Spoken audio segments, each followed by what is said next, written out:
And we're back for another episode of Startup Hustle. Matt DeCoursey here to have another conversation that I'm hoping helps your business grow. All right, you've heard of augmented reality and virtual reality and all kinds of reality, but the reality is I'm not sure that most people really understand what any of that is, what it means, how it works, or any of that. So overall, this is all related to visualization technology. Say that 3 times real fast. Visualization technology, All right, I'll get it. I'll get it by the end of the show. Now, with me today, I've got someone that's going to really help with that. A Kansas City company that is making moves and getting stuff done. Now, before I do that introduction, a quick reminder that as a business owner, paying and taking care of your team can be tough, especially now. That's why Gusto built easy-to-use payroll, benefits, onboarding, and HR tools. Even better, our listeners get 3 months free when you go to gusto.com/startup hustle. That's gusto.com/startup hustle. Now, I mentioned that I have someone here today that is an expert at visualization technology. So with me today, I've got Jasper Mullarney, who is the co-founder of Epigraph. If you want to learn more about Epigraph, there's a link in the show notes or go to epigraph.us. Well, let's just go ahead and give Jasper a good old Startup Hustle welcome. Jasper, what's up? Not much. Great to be here. Thanks for having me. Yeah, and I'm really interested to learn more about visualization technology because, like as I said, I think it's something that a lot of people don't understand. Now, nothing is explained better or than it can be by the founders themselves. So, why don't you give us a little bit of info about your backstory? Sure. So, I actually come from an ad tech background. So, I worked for a company called Ad Knowledge that's broke up into lots of different companies after that, but. So been in the digital advertising space for, 12 years or so before making the leap over to this technology. So, had been through a couple of watershed moments in that space, namely things like the growth of search, retargeting, social, was looking for what was next and realized that there is a move toward 3D as the dominant media type. And just to get philosophical for a second, in nature, everything is three-dimensional, right? So as beings, we sort of evolved with three-dimensional information. Two-dimensional information is only there as a result of a technical constraint, and some of those constraints are now falling away, right? And augmented reality is kind of the first piece of that we're all seeing, and we've probably most people watching would have played with it on their phone a little bit, seen apps from IKEA and companies like that, but the overall spatial computing world, which is kind of what fuels this, is growing rapidly. We expect smart glasses to be a watershed moment in technology and in the experience of media. So decided to build a company around that future and help the companies that got flat-footed by things like social get ahead of the game when it came to 3D. So at Epigraph, what's the main problem that you're solving? Yeah, great question. So my co-founders come from a visualization background, mainly in architecture. So they were doing work in architectural visualization, doing preview films for new construction. So we've done some work locally, most of it is not. In looking at their skill sets and figuring out where we could take that when it came to 3D media, we started with AR. So we went to a couple of furniture companies with demos, had very high quality AR demos and managed to close those deals. A few months into doing that, we realized that imagery and things like 360 product viewers were a side effect of that work, right? We were making photorealistic 3D objects that could easily be converted into those formats. So we deployed a catalog solution where instead of just going out and saying, we'll do your AR, we can now do contactless photography, which is particularly relevant right now, and we can do a full catalog. So if you have 30,000 unique items in all the various colors and finishes that you produce, instead of manufacturing physical objects and generating and taking photographs, we can generate those programmatically. Same with 360 product viewers, and then also with AR. So that's what, when we think of visualization technology as a whole, it is using manufacturing data to create visual assets, visual content for manufacturers and brands. So instead of manufacturing and photographing something, we use it with the same data they send to manufacturers. That's right, because I might not be at your level on this. So you're creating renders. Are these like renders of things so you're like 3D imagery of products or different stuff without actually using the product to create the image? Yes. Yeah. So look, rendering is certainly a part of it, and that's a whole sort of technology stack that's changing rapidly right now too. So yeah, the company would send us data, anything from a CAD file if they're using CAD in manufacturing to a cut sheet. We work with the restoration hardware. They send us cut sheets because they don't have CAD. We use that data to make a photorealistic 3D object. We can then export that in a variety of formats. So that might be just on-white images, or it could be AR or an interactive 3D experience of some sort. So is the efficiency that's created there just not needing to have the item? Like say, well, I saw Yamaha was one of the companies on your website. So I don't know. Now, I used to have experience because I worked in the music industry. So Yamaha makes everything from motorcycles to boat engines to almost $10 billion worth of musical instruments per year. Yeah. So I would imagine that in some cases, and they're worldwide, they make this stuff all fit. Like, I mean, so can you give an example of something you did with them, like, or how you did it? Sure. Yeah, they're actually transitioning for AV, which is what we're working on currently. Sound bars, turntables, things like that. Mm-hmm. They're moving that to being all created with technology, with our technology, rather than using physical photographs when possible. Now, there are some images, lifestyle images, where you have people, where you're still going to use a photographer. But for everything else, you can create imagery that's indiscernible from an actual photograph using our technology. And yeah, the savings there are, there's shipping, product waste, just general time, all of those other things that go into a physical photo shoot. Especially when that photo shoot needs to be in a specific environment. So if you have to book, a modern upscale home, well, that's going to take some time and cost. We can make one virtually quite easily. That's interesting. And, you think about that, and I know you said you were working with, turntables and different stuff. They call that their MI, or musical instrument division. Yeah. And, they have so many different things that they make. And you talk about just the shipping, the coordination. I mean, I would imagine that is, I have no idea really what goes into that. I know that everything that you see online sells better. Yeah. When you have a realistic view of it. And, it's even like an example is that, the soundboard that I'm using right now for this show, there was a different one I wanted to buy. It didn't have an image of it. It didn't show me the back. I wanted to just see the back of it, what can I plug into this? And it didn't have that. So I bought a different one, and it was one that showed the whole thing. Now that wasn't in 3D, but some of that is, I find it to be really interesting. And I think a lot of people don't understand how difficult it is to get a decent photograph of anything. I mean, just of anything in general. I mean, a product, and I was talking to one of our listeners. It was actually Heather Steppe over at the KC Hemp Company. And she was telling me what a pain in the ass it was to just photograph some of their products, because they were trying to do some stuff for their web store. And, she was having a hell of a time doing it, because it was lighting and cameras and different stuff like that. So that's interesting. Now, in regards to what you guys are doing, what's the most challenging part of getting that done? Like, it's one, like I said at the beginning of the show, I think people have come to expect a lot of this, but they don't realize what goes into it. So what kind of mountain did you have to climb or have to destroy to get to where you are now? Yeah, so I can give a couple of use cases. So just to go back into Yamaha, Yamaha makes, they're the biggest manufacturer of pianos in the world, right?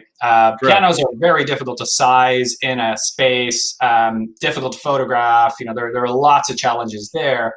So we're in late stage talks with them to build augmented reality for all of their pianos. And we've done demos, things like that. Big challenge there is an object like a piano that needs to be represented in very, very high quality.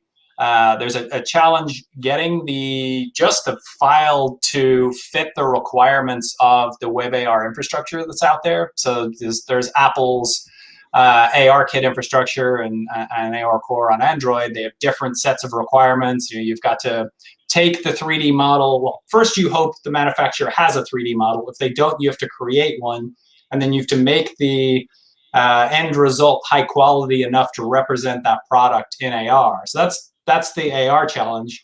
With things like photographs, especially when you're thinking about a huge product line, if you have 30,000 objects, so Spectrum Brands, who makes Quickset and basically a lot of brands that you would see at Home Depot and Lowe's and stores like that, so they have 36,000 unique items in their catalog.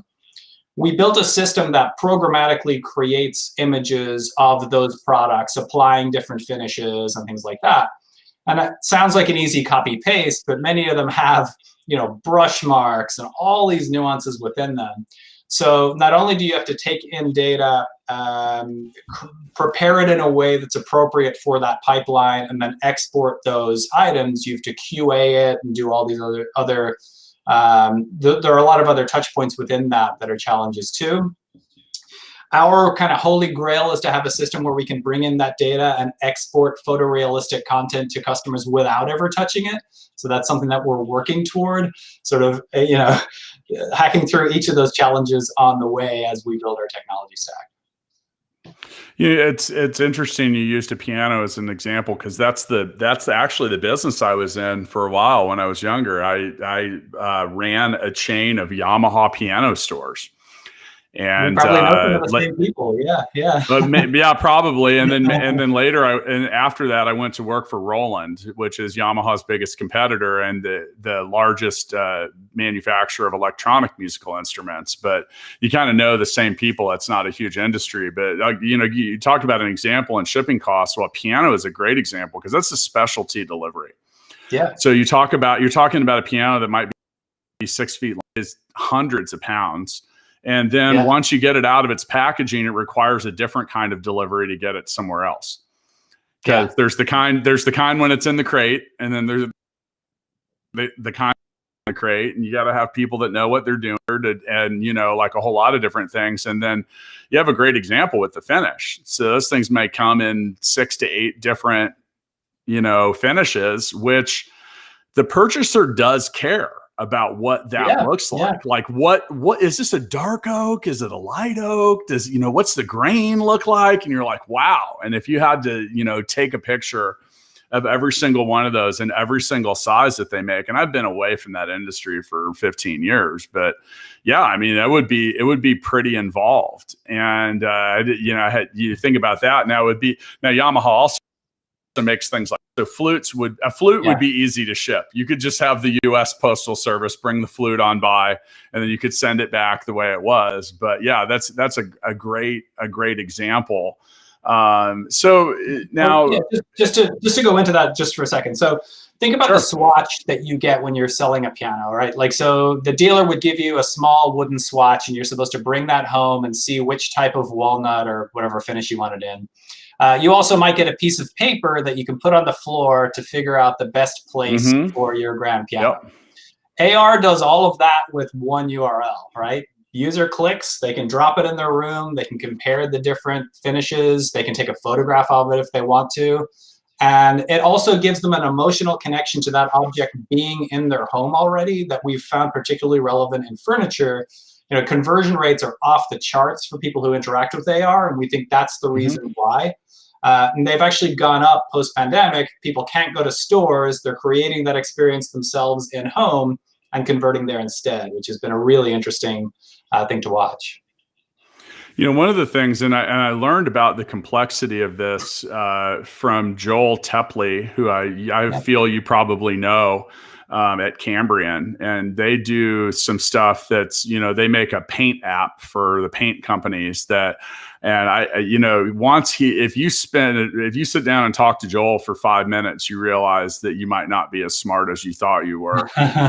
Because, but he's the one that really helped me understand like computer vision and the level of complexity that comes with, it's just trying to mimic our own brain. Yeah. And, and what you said at the beginning is, we see everything in 3D. Well, computers are 2D and they don't. So you hear about neural networks and all this different stuff. And like things that you mentioned those little swatches of wood or fabric or whatever. Well, they look different with different light shining on them. Yeah. And I mean, what looked like a light green paint when you get it up on the wall where there isn't a light shining might be a dark green. And do you have to deal with that too? Like, is your stuff as complex as having like neural networks and things like that? Or is that only a computer vision thing? Yeah. So I've met Joel a couple of times briefly. I'm familiar with the company and what they do, and they're extremely smart. And the piece of this that they solve is something that we actually didn't look at to solve. Like we figured out where else in that chain we could possibly be. So we looked at this from an e-commerce product catalog perspective, right? Like, what's it going to be like to be a furniture brand in 10 years when half of your traffic comes from smart glasses, right?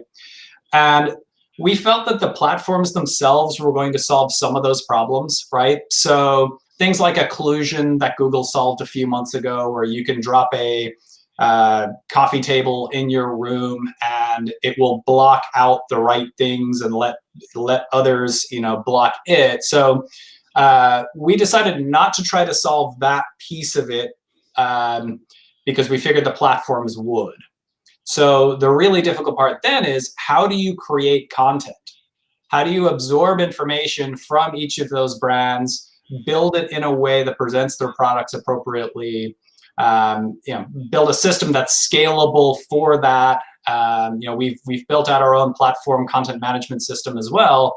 That's hard. Like, you think of content management systems as kind of a commodity. Well, if you're dealing with AR zip files and they're quite large and you have to deal with, on-device performance, it's pretty difficult actually. So we solved those pieces instead of the, I guess, in-room spatial computing pieces that Cambrian went after, they did really well. I mean, they're really impressive. Yeah, and they're definitely doing something different than you are, because they have to like have someone take a picture of well, it's not totally different, but the products I would think would be a little more straightforward on some level, because like you said, there's some specs and some, well, I don't want to simplify it because I know it's not as straightforward as it sounds. Now, speaking of straightforward, I just want to take a minute and shout out to all the startups out there, because it's hard balancing your bottom line and taking care of a team. And that's why Gusto built an easier and more affordable way to manage payroll, benefits, and more.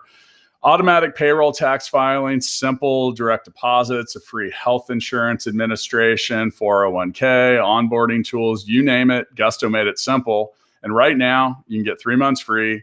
Once you run your first payroll, all you have to do is go to gusto.com/startuphustle. That's, once again, gusto.com/startuphustle. There is a link in the show notes. Now, I believe you told me before the show started you use Gusto.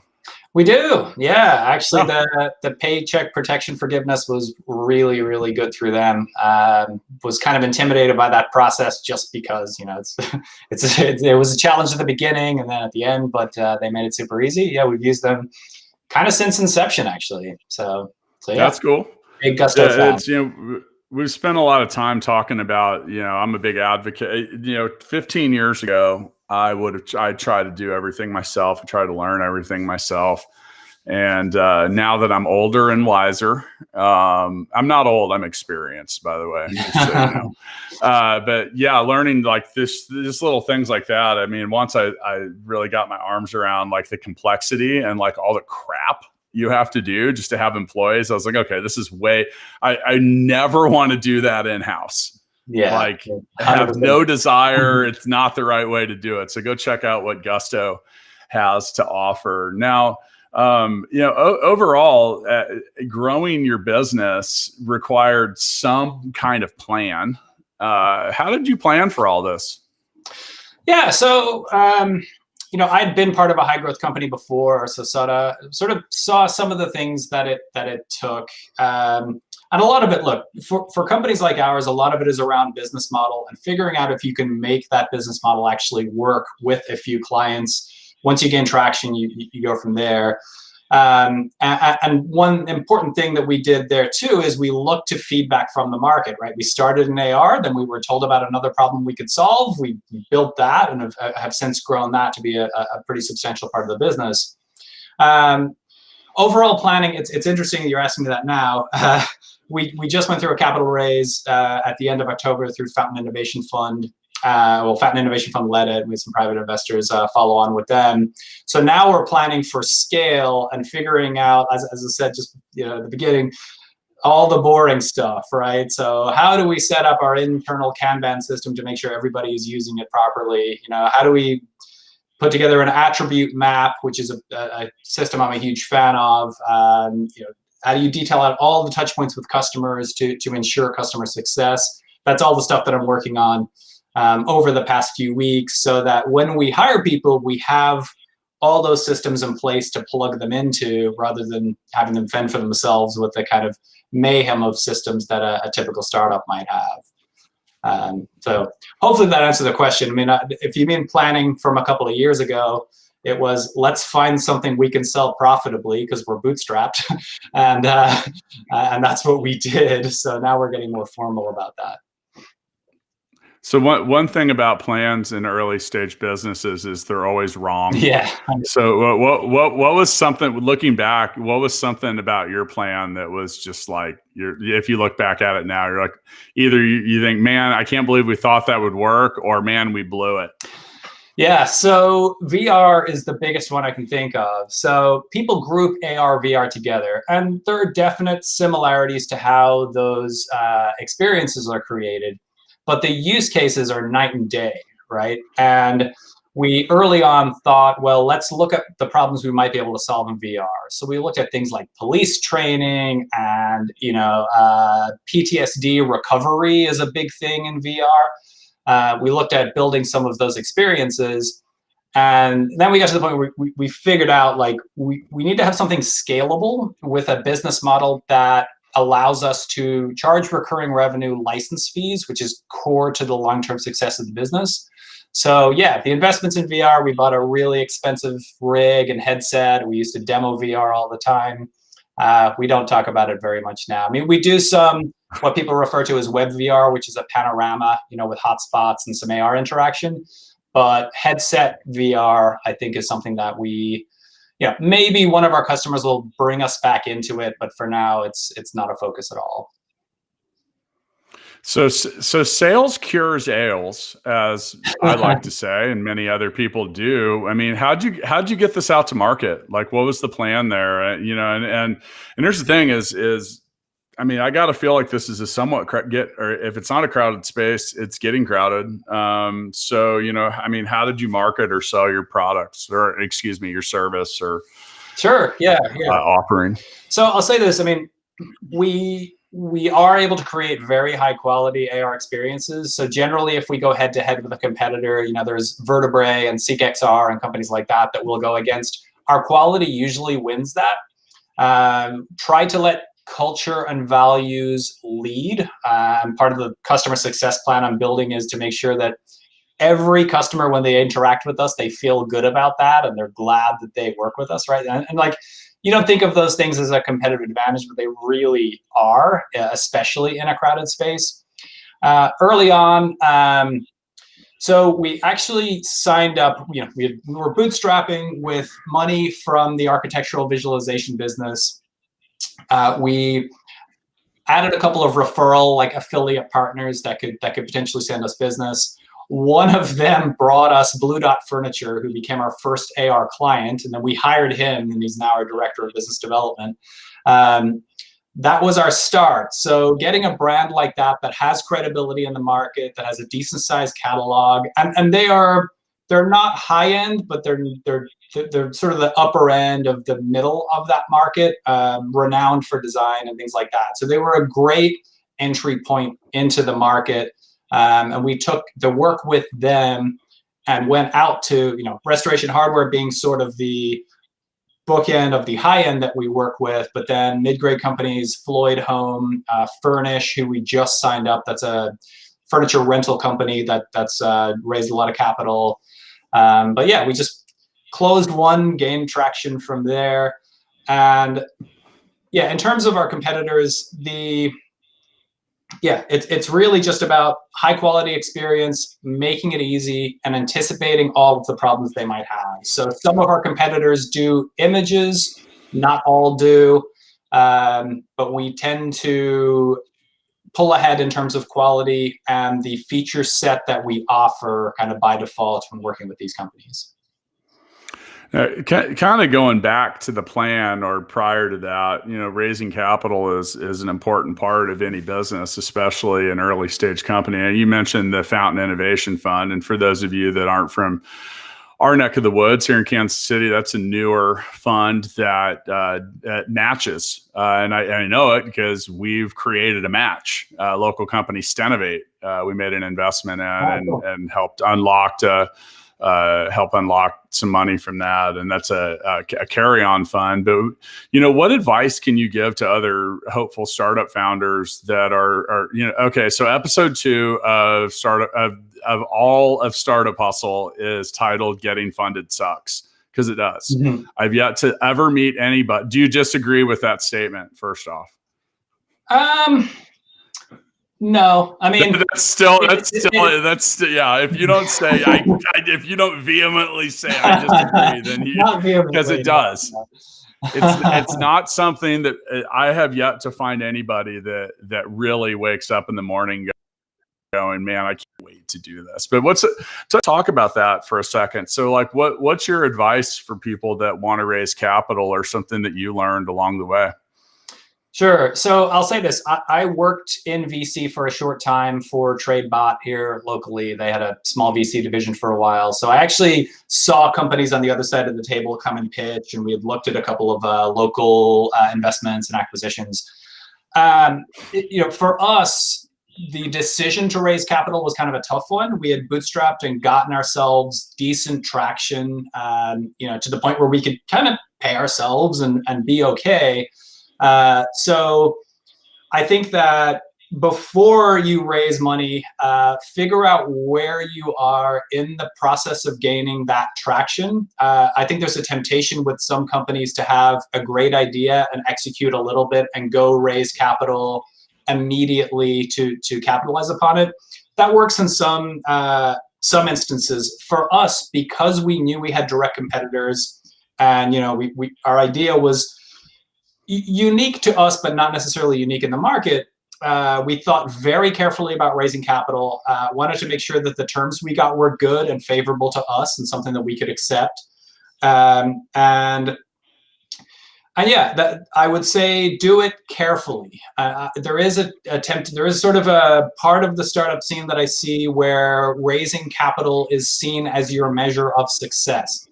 It's certainly a difficult thing to do, and if you can get people to sign off on your vision and what you've done, yeah, that is a measure of success. But at the end of the day, it's going to be your ability to create value in the market and create sort of EBITDA margin from that's going to really matter.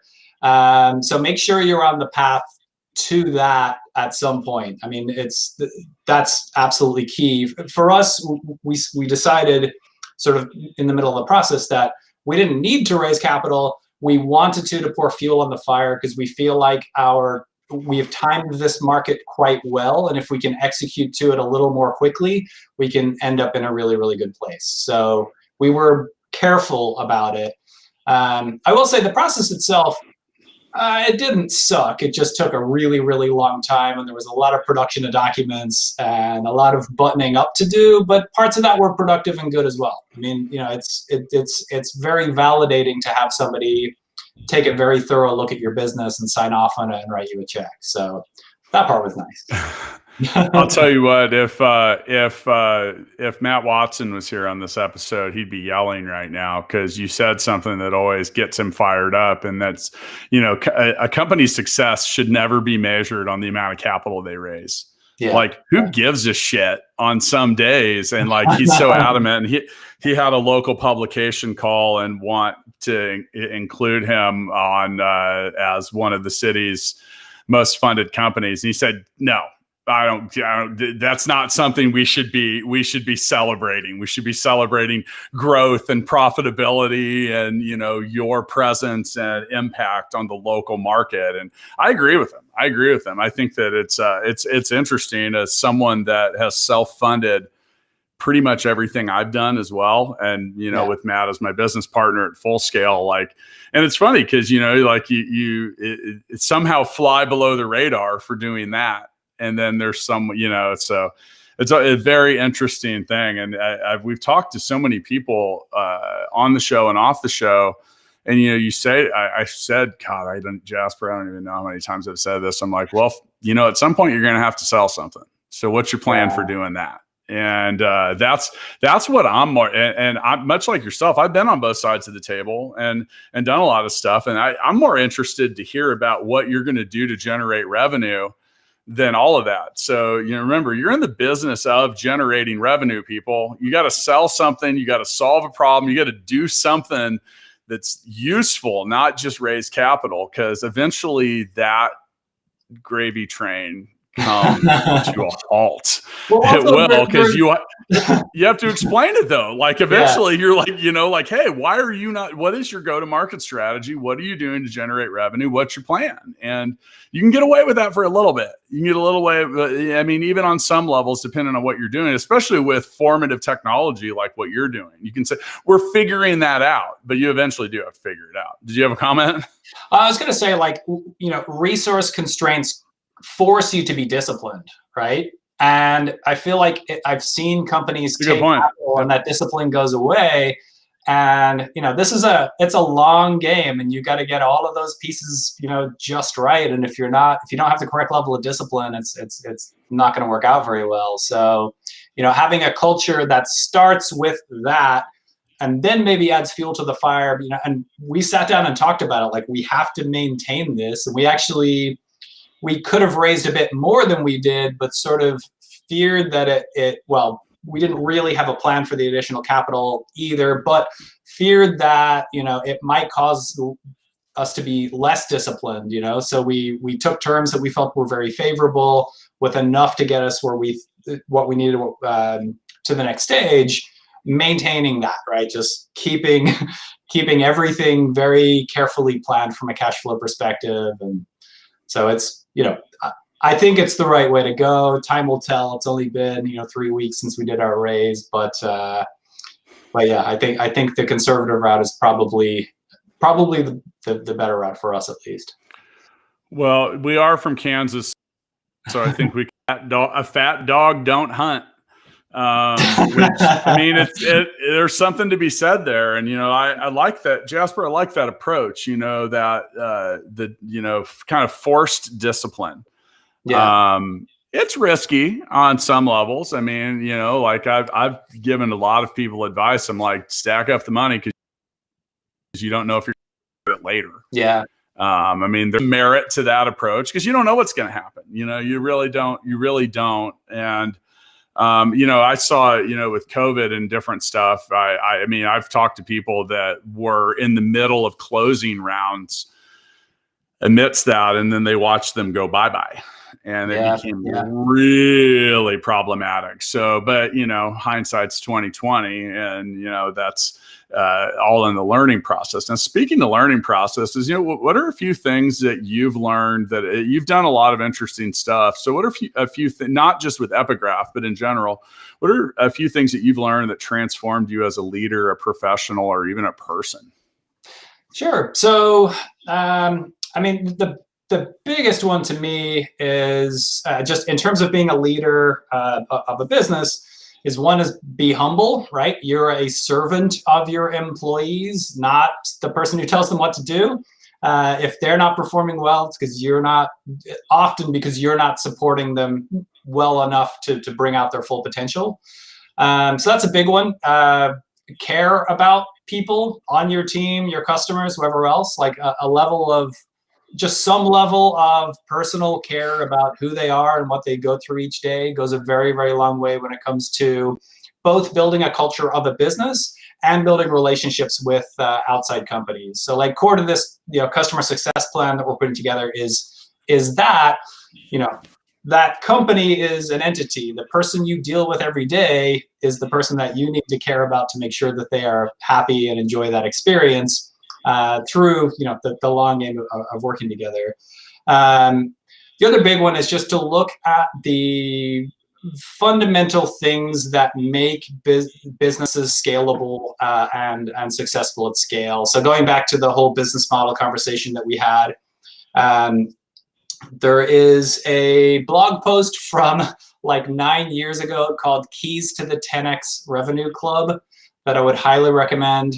It's Brad Gurley is the guy's name, the venture capitalist. So I would Bill Gurley, highly recommend that as a sort of 10-minute business school on network effects and competitive advantage and marginal incremental profit and all of those different concepts that really cause a business to have a high enterprise value. Beyond just the cool ideas and solving the problems, it's like how do you take that solution and make it really stick and really last and really scale? So yeah, that's that was kind of a key article. I recommend everyone read it. Yeah, the comment about being humble and being a servant for your employees is one that I try to live by. I kind of I've really wrapped my arms around the extreme ownership principle of that. That there aren't bad teams, there's just bad leaders. Which is true. And if if you've got people that want to learn and want to get the job done, sometimes it's you, and that requires a level of being humble. And now as we move on, we have some comments from our live stream viewers. So let's visit those very quickly. So our buddy Hernan Cias at the from the Business Bros podcast, the Business Bros, as they say, out in San Diego, had mentioned. He said, "We're redoing our backyard. The company do wife to say yes to the construction." So if the problem you're solving is getting wives to agree with stuff, you will probably get funded. It's funny, we're regardless of what it is. We're talking to I can't name them, but we'll do a press release when it closes, but we're talking to a major hardware chain now about doing all of their outdoor furniture for next season. So maybe there'll be an AR dining set to put in his backyard when it's done. Oh, there you go.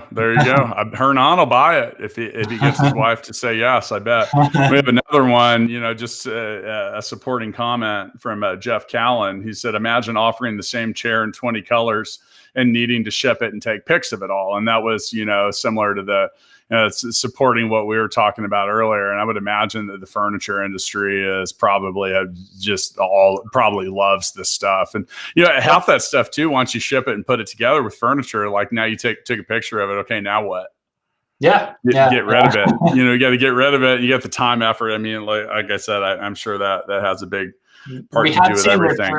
We've seen return rates drop quite a lot for customers that interact with AR. So that helps. And that's a huge expense for retailers, even for manufacturers, because I mean, a lot of manufacturers, and like I said, I worked on that side of life for a little bit, and a lot of manufacturers have to make if you want to sell stuff through Costco and places like that, you have to agree to take it back. And now you're talking about a piano or something like that, and you're taking it back. And the thing is it's funny because there's a whole industry that has formed about wholesaling the things that got shipped back. because the manufacturers, they don't want them. They're like, how the hell do we get it back here? It's not in the crate. It's not in the box. And we can't sell it anymore. So there's a lot to be said for that. Now, I end my episodes, and I say my episodes because I'm not the only host on Startup Hustle. So speaking of which, if you get a chance, check out the episodes that Lauren Conaway, the founder of Innovate Her KC, is putting out, or Andrew Morgans, who is talking all about e-commerce. I feel like you and him, I don't know if you know Andrew, but probably have a great conversation. Yeah. You know Andrew? I don't. No, I'd love to know. Oh, yeah. Well, I think that you probably have a productive conversation because they're all about trying to help brands sell more stuff on Amazon. So they've each got a weekly show. Now, speaking of shows, we have a new one coming out. We're going to do a web series in 2021. Startup Hustle TV is on the way. We're going to show the real story of entrepreneurship through the lens of real entrepreneurs. Sounds pretty real, right? Now, speaking of real, running a startup is hard work. Fortunately, Gusto makes the payroll part easy. On top of that, Gusto offers flexible benefits, simple onboarding, and so much more. And right now, our listeners, that's right, you out there listening, can get 3 months free if you go to gusto.com/startup hustle, gusto.com/startup hustle. Make sure you put the /startup hustle on there so Gusto will continue to help us pay our bills because we are startup founders and we bootstrap everything on most days. So now I mentioned that I end my episodes with what I call the Founders Freestyle. First off, thanks. Before we get into that, Jasper, thanks for educating us on the many things that you do and for making a stop. I know we may have flirted with the possibility of you being a guest in the past. So glad to have you. Always excited to talk to many people. Once again, Jasper Mullarney is the co-founder of Epigraph. There's a link in the show notes. Check out all the cool stuff they do.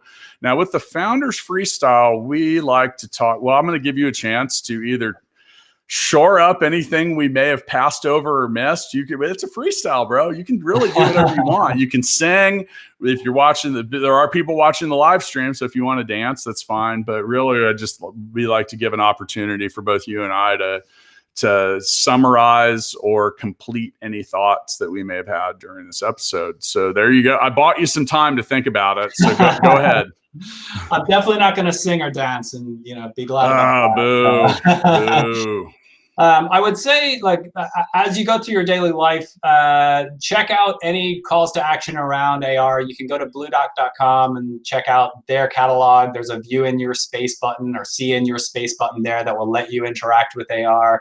Our customer products are coming to Lowe's as well. We work with Skillsaw, Ego Mowers.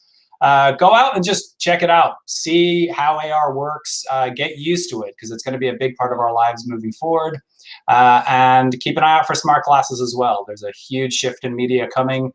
And just imagine Pokemon Go for everything, where you rarely have to hold a phone up to your face, where it's through a set of smart glasses instead. And that's the future that we're envisioning, and it's exciting. We might have to do a whole nother episode on smart glasses because, I'm envisioning smart glasses that make my head of hair look fuller and thicker, and then I can give them to my wife, and then she can see me at my best. Is that within the reach of smart glasses?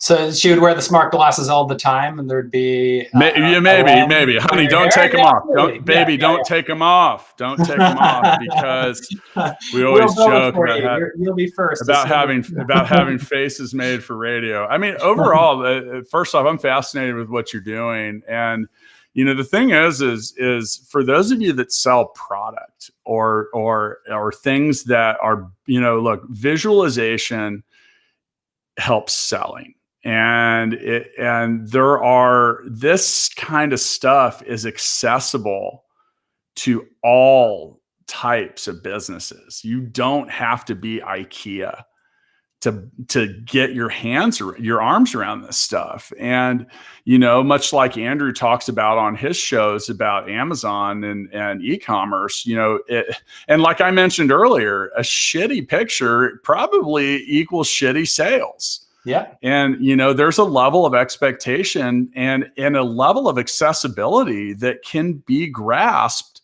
by anybody out there. And, you know, just keep that in mind. And keep in mind, if you have a 3-product catalog, even easier. You only have to get 3 things in, not 3 million. And, you know, overall, it's, you know, and much like Jasper's, you know, mentioning, all the world of this is changing, and a lot of the new habits and things that have come up with the pandemic aren't going away anytime soon, and they're forcing a level of evolution and change in the way people buy things, the way they interact with each other, and a whole lot. So if you're not wrapping your arms around it now, you're going to have to later. So you might as well toe up to the line and get ready to enter the game, you know, and that's it. And like, I'm telling you, 5 years ago, these things were not as accessible for the smaller brand. And now there's a lot of stuff out there that's aimed at helping you. And it's a great way to differentiate yourself. It's a great way to do things. I like to say saving money is making money. You hear Jasper talking about it's lowering returns, it's increasing sales. That's both sides of the margin. So, you know, sell more, spend less. And if you can get that part right, you're probably going to win. And that's all I got to say. So other than, I really do think we might need to do a smart glasses episode at some point, because I know that some of that technology came out and might have been a little early in some regards, and now it's coming back. But we'll save that for another time. So I'm out, my friend. I'll see you next time. Nice talking to you. Thanks for having me.